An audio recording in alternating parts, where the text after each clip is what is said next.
Alright, let's get started, everybody. Yeah, this glass definitely needs clean, buddy. Yeah, right on, Corey Catfish. You got it, man. Let me just go grab my tools I need to get this job done. Yeah, sure, that sounds good. I mean, what am I gonna do? I'm only a fish, right? Here's the overview of the tank. It's pretty darn green.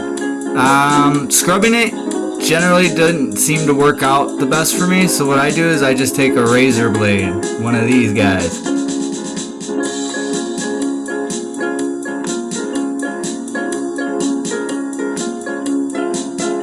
I will be speeding up the razor blade process for you because it's slow.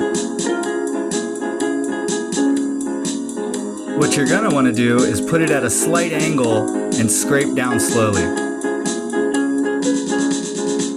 Oh, that is loach skin. I do not like touching that slimy, nasty stuff.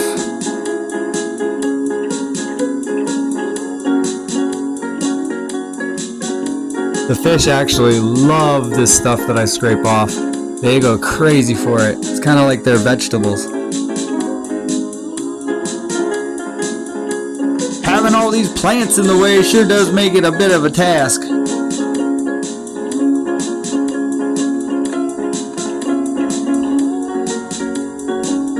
Now, when working around the edges and the sides of the tank, I try to watch out for the adhesive that keeps the tank together, the glue.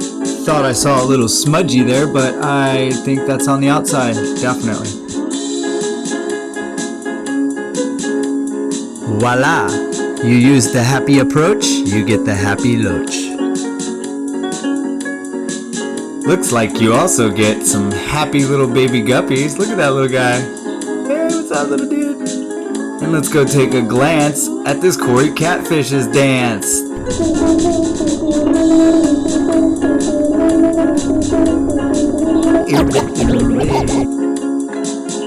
So as you can see, it's super easy to do, not hard, not scary. You just gotta take your time and be gentle. What we like to do when we scrape our glass of our tank, we don't take off 100% of the algae. We tend to leave just a little bit. Next up, bonus footage. Feeding the fish.